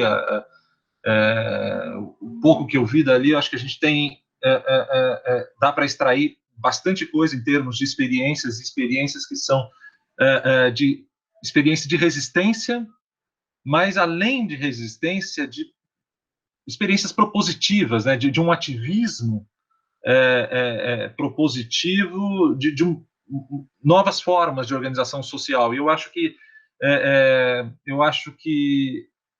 aquilo, de alguma maneira, me apontou caminhos. Eu confesso que eu não fui adiante na expectativa que eu tinha para tentar entender melhor o que está acontecendo ali, até porque está muito difícil fazer o nosso trabalho nesse momento, né? Quer dizer, nós que temos um comprometimento com o terreno, né? Quer dizer, o trabalho de campo, a gente foi duramente prejudicado com essa situação. Enfim, a gente faz com que, eu acho que a gente está fazendo agora é acumular um pouco, acumular elementos para sair a campo depois, né?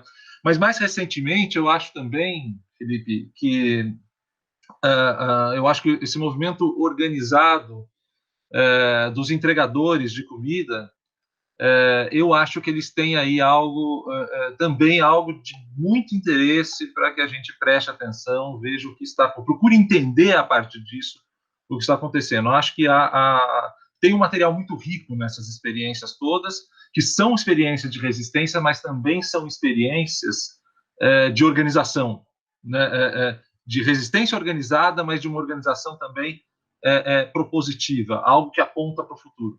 Não é? Nesse sentido, eu também já espero ter contemplado com esses comentários, da forma em que eu me considero capaz disso, a sua segunda questão, né? Quer dizer, o urbano para além da pandemia e para além enfim, é um momento difícil, as suas perguntas são difíceis, mas são muito pertinentes. Eu acho que a reflexão, colocar essas questões deixar essas questões no horizonte é uma obrigação de todos atualmente. Mas eram esses os comentários que eu tinha para fazer. Perfeito. Gustavo, por favor. Legal, super bom. Fique à vontade também para comentar um pouco as questões do Felipe, tá?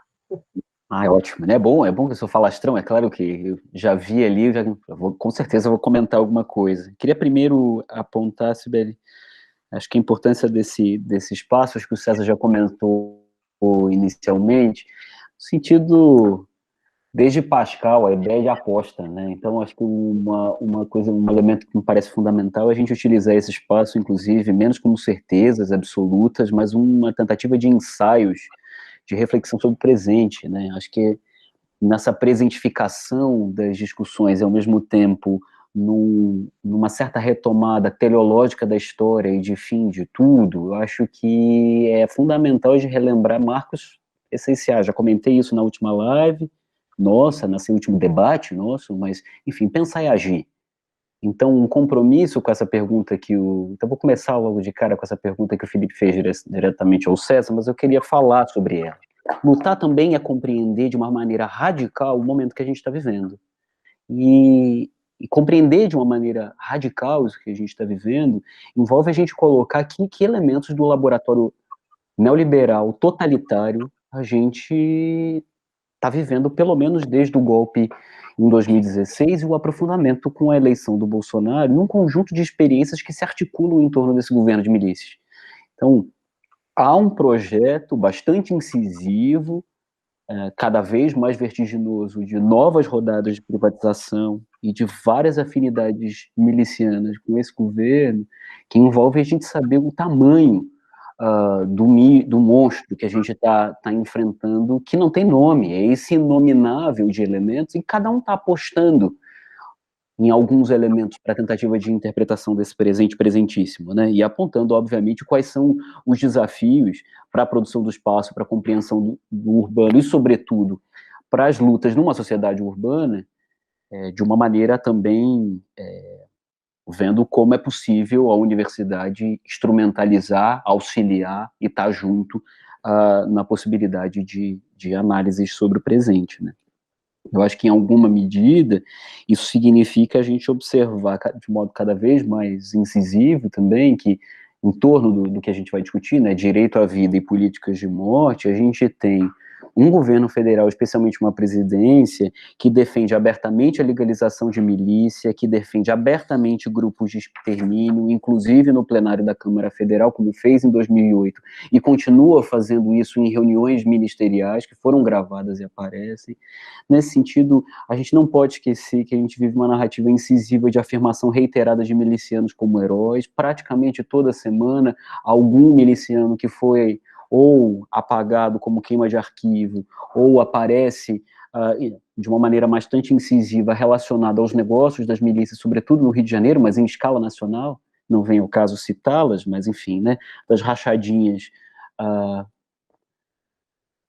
no Rio de Janeiro, até o conjunto de milícias que exterminam os indígenas no Maranhão, com diversas conexões que não me cabem agora fazer esse debate, né? Mas quando a gente vê reiteradamente, a gente tem que saber que, para lutar, a gente vai ter que encarar esse novo momento com esses novos sujeitos. Quando a gente vê claramente uma defesa incisiva do armamento completo da sociedade, com a explosão de projetos de lei, medida provisória, na direção de diminuição de controle do rastreamento de armas, de identificação dessas armas e das próprias marcações, a gente tem que saber que nós somos os inimigos nessa narrativa de um governo de ocupação e que o armamento explícito envolve uma nova rodada, que não está mais nas nossas cabeças sobre um elemento militar. E eu acho que o Haiti, nesse sentido, é absolutamente revelador para a gente entender. Então, a verdade não está só no Laboratório Carioca da Indeterminação, com tudo que aconteceu no Rio de Janeiro, de mega evento, Olimpíada, etc. No meu entendimento, a gente tem que recuperar o que foi a experiência do Haiti para a gente entender o que vai acontecer aqui. Mais do que nunca, o Haiti é aqui, tá? Não, General Heleno, Braga Neto, o ministro da Infraestrutura, todos o generalato que operou na reestruturação do Haiti, no onguismo e na formação de milícias que fazem política comunitária no Haiti, sobretudo em Porto Príncipe, hoje, estão na gestão do governo federal, deste governo miliciano, operando a partir da farda militar esse projeto de um arranjo de chamada desburocratização ou aceleração, enfim, de um conjunto de processos de destruição do Estado, que me parecem que, para a gente entender o que vai acontecer pós-Covid, a gente tem que entender o que aconteceu antes do que a gente está vivendo agora, né? Por isso que eu comecei com o Benjamin, né? Há um perigo iminente, esse perigo iminente se coloca numa recuperação progressiva e regressiva, como Lefebvre nos ensinou, de observar onde começam esses momentos, né? a ditadura militar é um momento, mas o que, no meu entendimento, acontece no Rio de Janeiro, mas sobretudo o que aconteceu no Haiti, vai ajudar a revelar para a gente o que vai virar a nossa gestão, inclusive do social. Por exemplo, com ONGs como a Viva Rio, gerindo e administrando boa parte dos capitais internacionais para reconstrução da cidade, né? E isso está se apontando de uma maneira bastante incisiva com a gestão, por exemplo, de um conjunto de auxílios emergenciais nas periferias. É só ver o que está chegando, né? Quem administra os comércios que estão abertos, enfim. Estou falando isso tudo é que o bicho é grande, o monstro é tamanho, para a gente entender a dimensão dialética, né, que a Fanny, que é a coordenadora desse grupo, sempre retoma entre urgência e utopia.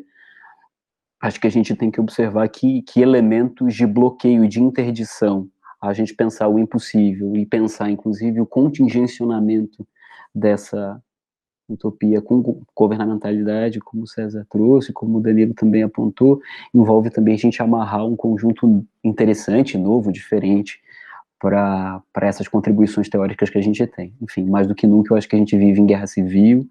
Esse é um elemento central de uma sociedade punitiva que realiza as lutas pelo poder no Brasil. Então, para entender o que está acontecendo no espaço urbano e as lutas que acontecem para além da determinação do urbano como palco, é entender de fato o que está se produzindo nesse novo momento, com relações com o antigo, mas também novo.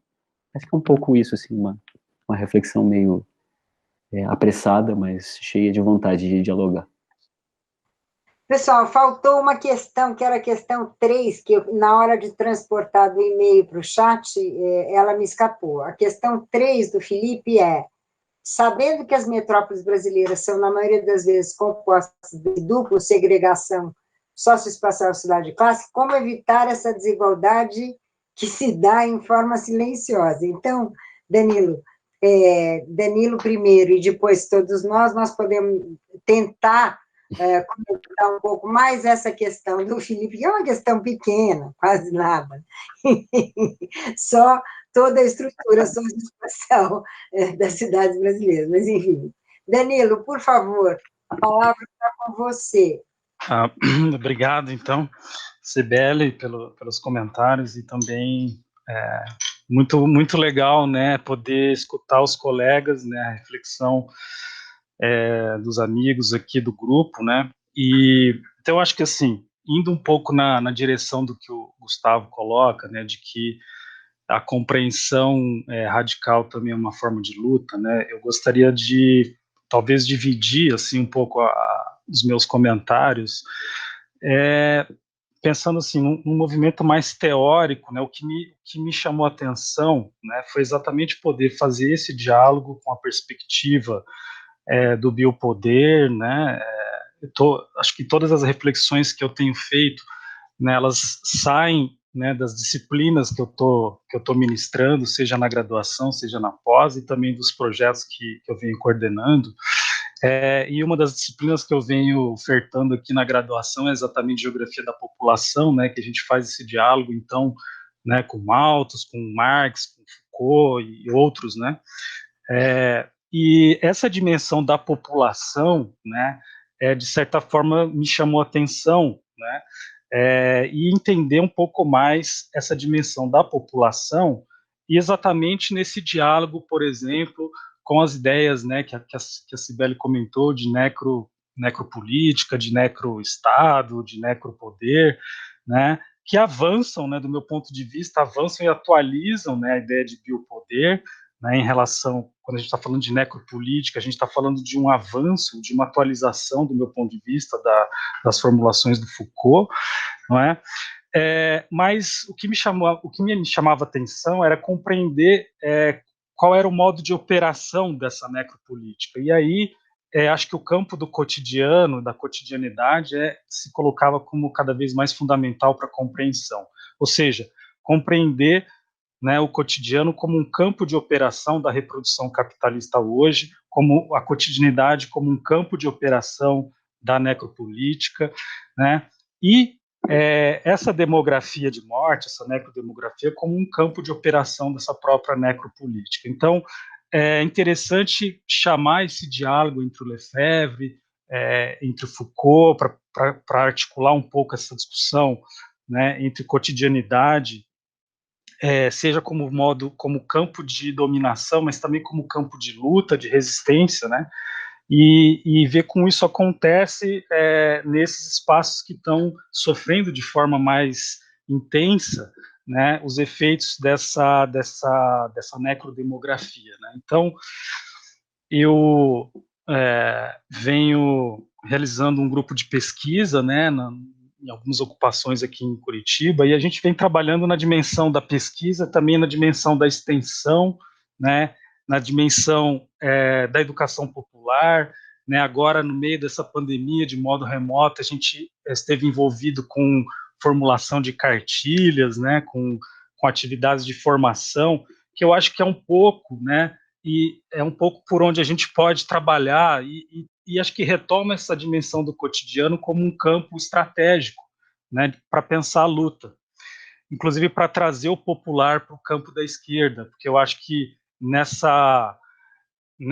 nesse fascismo à brasileira, né, eu acho que tem um dado, né, que é importante, é que o campo popular, né, foi capturado pela direita, né, já há muito tempo e com mais intensidade, ou seja, com mais intensidade agora. Então, para mim, pensar o cotidiano, né, que envolve fazer pesquisa sobre o cotidiano em áreas de periferia, que envolve a dimensão da extensão, que envolve a dimensão da educação popular. A gente tem se envolvido com projetos também nessas ocupações em relação à formação, cursos de formação e cursos mesmo de contraturno para crianças, né?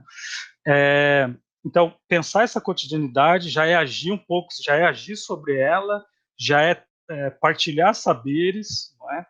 E já é buscar entender esse cotidiano, como ele se coloca na periferia, na dimensão da luta, não só na dimensão da alienação, não só na dimensão da programação, né, de tudo isso da dominação que envolve, mas tentar encontrar algumas fissuras a partir desse campo mesmo, né, do cotidiano. Então, talvez articulando um pouco, né, o comentário da Cibele, né, sobre a questão dessas várias camadas, né, da camada disciplinar, da biopolítica, do autoritarismo, pensar como isso se coloca hoje nesses espaços periféricos através do cotidiano, né?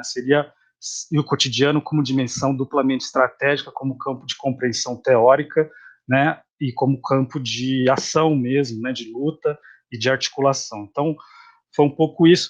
Claro, é difícil, né? Essa pergunta, eu fiquei mais concentrado nas primeiras perguntas lá do Felipe, né? Eu não tenho, não conseguiria estruturar agora uma resposta para essa última pergunta que foi colocada aí, né, do Felipe, mas agradeço, né, e por enquanto seria essa minha reflexão, né, sobre o que foi colocado aqui pelos colegas e também pela Cibele e pelo Felipe. Muito obrigada a vocês todos. Eu não vou terminar ainda, porque eu queria colocar uma questão em pauta, ainda, que eu acho que talvez valha a pena a gente discutir no quadro dessa política de morte e desse direito à vida. Na verdade, o que me parece é que nós estamos diante de uma nova forma pela qual a produção do valor e a reprodução da força de trabalho, enfim, o vínculo entre produção e reprodução acontece, né? Quer dizer, a gente só consegue pensar a efetividade da descartabilidade de vidas e corpos quando a gente entende que uma parcela dessa força de trabalho é inteiramente supérflua e que, portanto, ela é inteiramente descartável. Então, todo investimento, vamos dizer, fordista, keynesiano, na reprodução da força de trabalho, como momento da produção de valor, se esvaiu, né? Se esvaiu como horizonte, se esvaiu como obrigação desse mesmo processo de reprodução ampliada do capital. E eu acho, então, que essa é uma dimensão bastante significativa para a gente pensar o momento que nós estamos vivendo, né? Por um lado, e por outro lado, eu gostaria de lembrar, acho que uma coisa que emocionou imensamente na penúltima manifestação, não na última, na penúltima, do outro domingo, que foi a presença e a expressão dos entregadores, né? Pelos quais eu passei na rua e que gritavam para mim, eles percebiam que eu estava voltando da manifestação, e eles gritavam para mim, fora Bolsonaro. O que é interessante nessa dimensão? Por um lado, a dimensão do tal do capitalismo de plataforma, né? Visivelmente, esse é uma outra maneira de engajar a força de trabalho, sem nenhum compromisso, sem nenhum ônus para o capital, ou sem quase nenhum ônus para o capital. Por outro lado, o reconhecimento dessa parcela da força de trabalho como força de trabalho, e, de certa maneira, a guinada que eles dão, né, de um apoio ao autoritarismo neoliberal, fascista ou parafascista do Bolsonaro, para uma posição de luta antifascista, visivelmente um sinal de esperança e um sinal de que talvez por aí a gente possa reencontrar uma experiência coletiva minada por essa nova dialética entre produção e reprodução. Então, abro a palavra para vocês, para esses comentários finais. Vou ver se tem mais uma questão aqui. Queria pedir desculpa para o Felipe, porque eu não consegui passar a última questão dele, mas, enfim, se vocês pudessem todos comentar de novo a última questão do Felipe, eu gostaria bastante. Obrigada. César. Tá bom, obrigado, Cibele. Eu vou, na verdade, enfim, mais uma vez agradecer, manifestar a alegria de ter estado aqui com vocês, e vou fazer umas considerações rápidas a respeito da última questão do Felipe, rápidos mesmo, porque eu vou exatamente na direção do que o Gustavo já havia antecipado, que eu acho que encurta muito o nosso caminho, quer dizer, justamente quando o Gustavo diz que para compreender o que estamos vivendo e o que está por vir, talvez devamos voltar, dar uns passos atrás e buscar, porque efetivamente isso faz parte de uma estrutura armada de longa data, não é? Quer dizer, então, e nesse sentido eu acho que a volta ao Benjamin, a volta nem tão longa assim, mas também uma volta ao Foucault, eu acho que são recursos, e valorizando também a última fala do Danilo, quer dizer, essa tentativa de diálogo entre Lefebvre e Foucault me parece algo que talvez guarde aí muitas respostas, muitas alternativas, enfim, muitas possibilidades para o campo analítico, né? Enfim. E na pergunta do Felipe, aparece ainda, quer dizer, sabendo que as metrópoles brasileiras, né, são, na maioria das vezes, compostas desse duplo, segregação socioespacial e sociedade de classes, ele é um duplo, talvez, do ponto de vista analítico.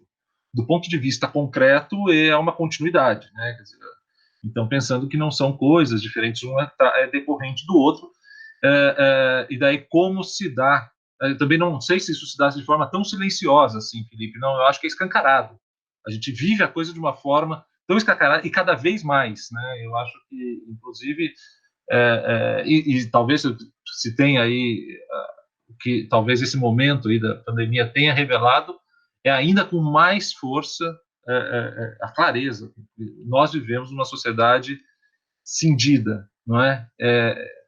Então, não sei se diria, não colocaria silencioso como um adjetivo aqui, tá? Mas como evitar? Eu acho que, enfim, as considerações da Cibele agora também me animam bastante. Eu já tinha conversado com a Cibele, em particular, ela já tinha me contado essa experiência pela qual ela passou, e ela conseguiu me contagiar pela experiência dela, porque sinceramente, eu acho que vendo também as diversas outras formas de manifestação dos movimentos negros organizados, do movimento feminista organizado, enfim, diversas frentes, me parece que hoje elas têm um sentido ainda maior do que elas sempre tiveram. Quer dizer, eu acho que é cada vez mais evidente, porque a bem da verdade, porque é cada vez mais evidente a forma diferencial ou a potência diferencial com que a opressão recai sobre o conjunto dos oprimidos, né? Então, é importante, e são eles hoje que têm, eu acho que estão à frente, são esses movimentos que estão à frente hoje de uma denúncia e melhor, e mais, eu acho que com mais força ainda, tenha talvez a força aí de bloquear o avanço do fascismo, por denunciar essa profunda desigualdade, né? Por denunciar o estado de violência permanente que a sociedade vive, né? E pela força com que eles vêm apresentando. Então, Felipe, eu acho que essas são, na verdade, não são respostas, mas eu acho que são considerações que para pensar junto, tá bom? Então é isso. Gustavo, por favor. Ótimo. Acho que vou adicionar só mais 2 camadas a essa resposta do César, que me parece importante, inclusive na própria construção da pergunta. A primeira dela, na verdade, não é uma, pegando no fio do que o César terminou, não é uma forma silenciosa, é uma forma silenciada. É exatamente o tema da nossa mesa. Tem uma política de extermínio dentro de uma sociedade autoritária em que a descartabilidade dos corpos e, sobretudo, a operação, enfim, a gente já sabia isso desde a crítica à razão dualista, né? Há um projeto imediato entre uma industrialização com baixos salários e uma urbanização com baixos salários, né? Então, a produção não só da capitalista da casa, é a produção capitalista da cidade como uma forma de reprodução. Então, além disso, a nossa própria construção daquilo que poderia se chamar em algum momento elementos fordistas e industriais desse processo já são altamente expoliativos, altamente, enfim, racistas, agora num conjunto enfim, né, desiguais, né, se recontar agora mais incisivo de uma maneira absolutamente importante, um conjunto de autores tem feito isso, né, estabelecendo novas camadas, inclusive, a esse processo de expropriação, que também é racial, que também é de etnia, e também é de povos, e também é de, enfim, numa estrutura de classe, né. Queria só colocar um adendo super curto também, a dimensão do que o César colocou, né, desde o Malcolm X também, estou voltando novamente aos clássicos da década de 60 e 70, né, não existe capitalismo sem racismo, né, então a forma estrutural de reprodução capitalista é racista. E aí se a gente lê, né, enfim, Mulheres, Raça e Classe, Angela Davis já traz para a gente, né, uma continuidade da reprodução e da expropriação que é violenta em termos de gênero, raça e classe. E isso é bastante potente, em algum sentido, quando a Cibele narra sua experiência, né? E é interessante que, em casa, então, da janela de casa, eu moro, obviamente, num lugar que revela, inclusive, os conteúdos de gênero, raça e classe, né? Morando em Pinheiros, o que acontece aqui é aparece na frente da janela o caveirão, né? Então, o caveirão no domingo passado. Então, quando você olha esse processo, é claro que há uma continuidade cada vez mais incisiva de que as lutas se radicalizam e esse Estado armado também radicaliza, retirando não só sua política, que já é cotidiana, nas periferias e nas favelas, do caveirão como a assistência social, como a dimensão primeva do Estado, inclusive, para a realização da sua atuação, mas como também se torna rotineiro ao lado da casa do Serra, aqui do lado da casa do Aloysio Nunes, também ter um caveirão nesse processo que me parece muito violento, desigual, base da nossa sociedade autoritária. Então, quando o Felipe traz a dimensão de uma forma silenciosa, penso que é uma forma silenciada, e há um outro conteúdo importante também, né? Imagino que vocês estejam acompanhando, mas também é um elemento, como o Danilo em alguma medida trouxe, de uma ampla desigualdade regional também, né? A pandemia revela os sentidos de uma desigualdade regional. Quando a gente vê a elite, a classe dominante paraense, do Amapá e de Manaus, em jatinhos particulares vindo para São Paulo, para os hospitais privados, para serem atendidos nos leitos daqui que ainda estão disponíveis, é a revelação mais imediata de uma desigualdade e de que o vírus, ele não se realiza de uma maneira igual para todo mundo, ele é democrático, né? Ele é, como o César já escreveu, né, tem no seu DNA a segregação, tem no seu DNA a reprodução de uma espoliação brutal, né? Então, acho que quando a Cibele estabelece, inclusive, a produção dessa dialética, ao mesmo tempo essa forma nova, reprodutora, né, também de conjunto de elementos que a gente já conhece, mas com novos elementos, né, então a produção do valor e a reprodução da força de trabalho como conteúdos para a gente entender essa descartabilidade, esse processo de produção de trabalhadores como supérfluo, e ver daí a insurreição, o levante, a revolta frente a um capitalismo de plataforma, frente a essas novas formas de expropriação de trabalho 24 horas por dia. O conteúdo disso é a gente associar, como na fala do Danilo, quais são esses continentes importantes para a gente observar e discutir o que é classe no século XXI, né? Sobretudo, quais são seus conteúdos urbanos e quais são os seus conteúdos interseccionais, para a gente, novamente, estar junto com um conjunto de discussões que emergem do campo, né? Então, fazer aquilo que a gente acredita como elemento central, que é a praxis, né?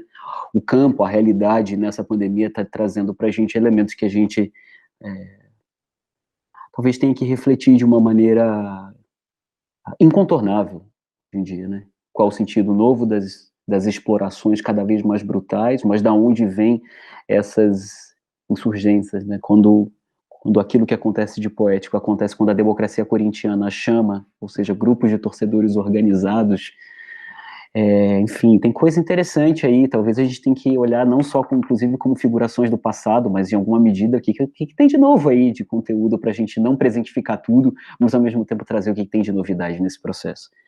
Acho que a gente tem que se engajar, e a universidade de uma maneira cada vez mais incisiva, com isso que o Danilo também comentou, né? Isso chama praxis, né? Quando a gente faz extensão, quando a gente faz esse trabalho bonito em campo, vendo o que o campo está gritando para a gente só se municia de teoria e de uma reflexão sobre tudo, porque sei que todos nós compartilhamos um exercício do método, né?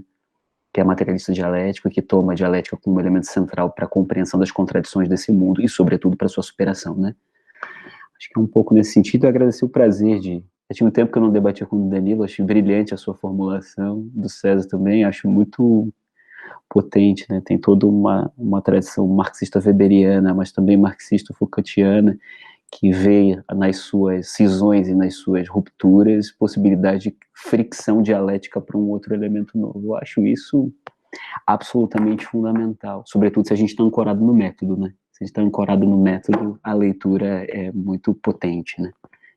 Enfim, muito legal e muito importante dialogar com vocês, sobretudo porque conversar com vocês é sempre muito pouco careta, é muito agradável e muito mobilizador de ideias.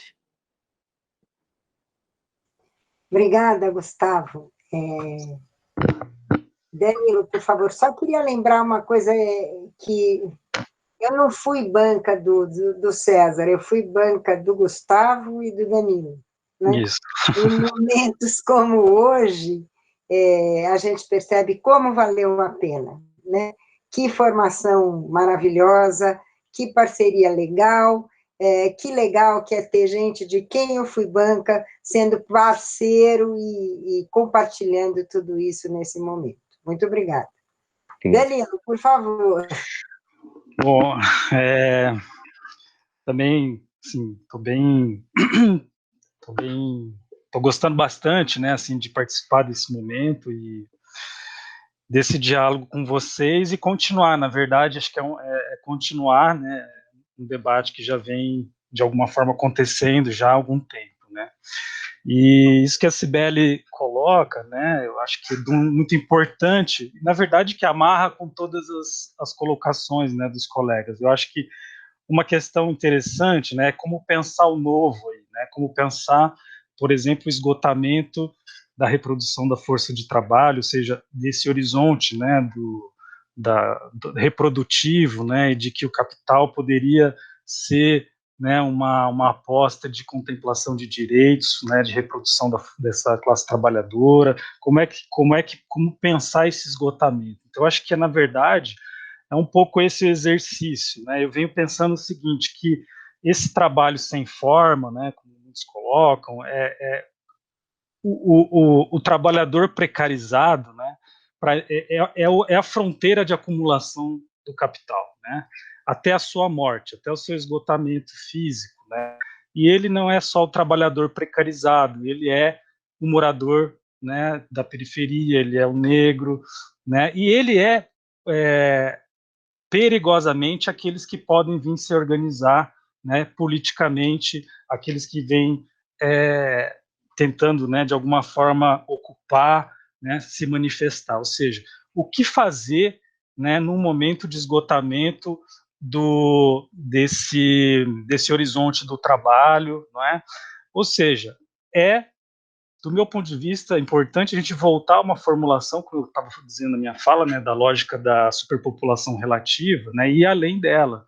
Ou seja, como dar conta, né, como dar conta exatamente dessa população supérflua, né? Não tem como garantir o direito para essas pessoas dentro do capitalismo, não tem, do neoliberalismo, não tem como atender, né, do ponto de vista por dentro, né, da hipótese, né, e da realidade capitalista, essa população supérflua, né, e que está muito para além, né, enfim, do exército industrial de reserva, ou seja, é uma população que se tornou potencialmente perigosa, até porque o seu corpo no espaço vai politizar, né, pode politizar efetivamente, né, exatamente esse momento. Então, eu vejo que o trabalhador, né, precarizado, ele é o alvo dessa necrodemografia, né, de hoje. Eu acho que o contexto dessa necropolítica ele é direcionado exatamente a esse morador, né, da periferia, né, a esse trabalhador ultra precarizado, né, exatamente porque ele já vem esgotando, né, ele já vem esgotando as possibilidades de reprodução do capital, né, até o ponto de que a sua vida, o seu corpo, ele passa a ser um ônus, né, então ele tem que ser descartado, né, então acho que é isso, e é um ônus, né, o seu corpo, a sua existência, é um ônus do ponto de vista, né, das políticas, do ponto de vista da gestão e tal, e é um ônus do ponto de vista político, né, um ônus do ponto de vista das possibilidades de insurreição, de revolta, né, então acho que isso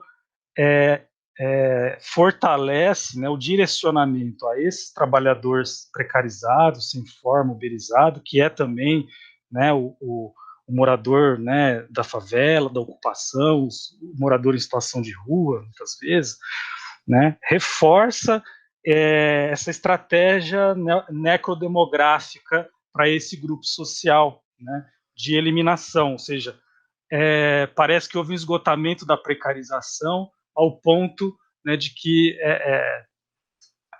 não basta mais precarizar, né? Eu acho que chegou num ponto em que essa precarização também, para muitos, né, muitos estão além da precarização e por isso são contingentes que podem e devem, né, ser descartáveis e encontram numa conjuntura, eu acho que é interessante trazer esse dado também da conjuntura, né, encontram numa conjuntura como a que a gente vive, né, os fundamentos da sociedade brasileira em estado, assim, em perfeição quase, né, acho que, então, a violência, né, que é estruturante, né, do nosso Estado, das nossas classes, enfim, da nossa sociedade, ela é recolocada, né?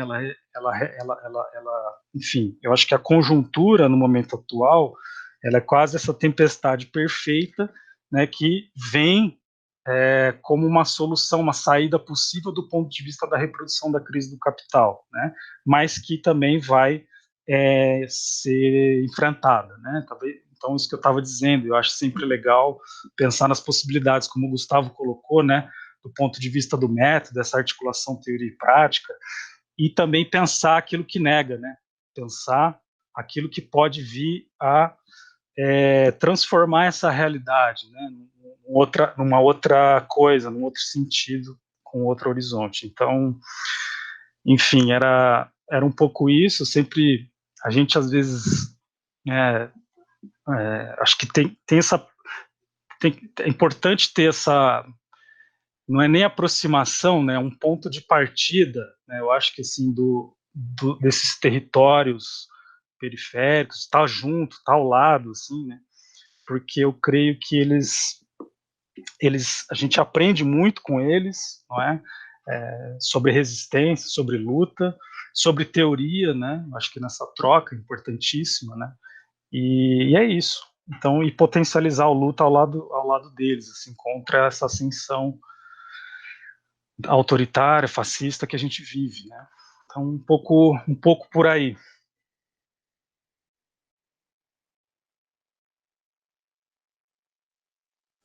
Então, acho que queria, já caminhando para o encerramento, porque não tem mais nenhuma questão colocada, queria agradecer as 3 falas, agradecer a oportunidade de fazer essa troca com vocês nesse momento.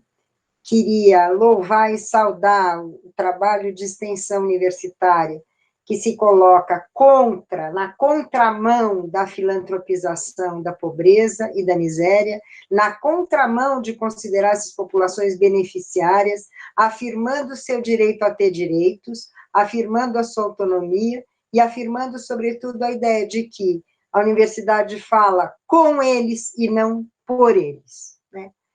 Como você, Danilo, bem destacou, né? Queria também agradecer muito as falas, as considerações, acho que a gente avança no sentido de um conjunto de diálogos teórico-metodológicos, teórico-empíricos, e, enfim, convidar todos vocês para o próximo debate daqui a 15 dias, dentro desse ciclo de debates que nós chamamos Direito à Cidade e Direito à Vida. Tá? Muito obrigada e bom fim de tarde para todos. Considerações, vocês podem também abrir, se vocês quiserem fazer alguma consideração, por favor. César, primeiro. Não, eu gostaria de, enfim, me despedir, agradecer a audiência, agradecer a mediação da Cibele, a oportunidade de ter escutado Gustavo e Danilo, enfim, na expectativa de continuar o debate, tá certo? Só isso. Perfeito. Obrigado. Gustavo. Nossa, obrigado, Cibele. Feliz de saber que, enfim, continuamos em diálogo. César é um parceiro também de muitas atividades, enfim, de trocas importantes, etc. Adoro ver o César falando alguma coisa nova também, aprendo sempre, Danilo idem. Então, enfim, te agradecer, Cibele, agradecer a Fanny, que também pensou e foi uma aguerrida para isso acontecer.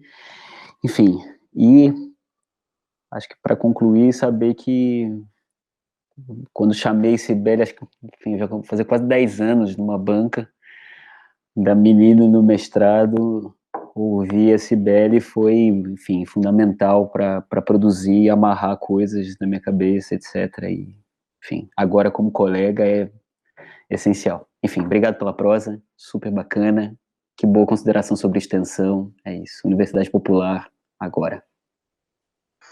Bom, pessoal, também agradeço bastante, né, acho que o convite, né, e todo o grupo, né, por esse momento de aprendizado, né, e espero que em breve a gente possa estar também discutindo de modo presencial, né, porque essa coisa de não ter contato com as pessoas é realmente também uma conjuntura que coloca desafios para a luta, né, tanto teórica quanto do ponto de vista, né, das lutas e manifestações, né, contra o fascismo.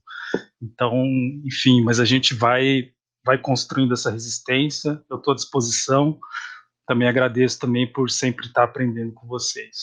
E Cibele também, agradecer, né, por tudo, né, assim, por todos os momentos que a gente vem partilhando e por esse aprendizado, né, que tenho né, vivenciado.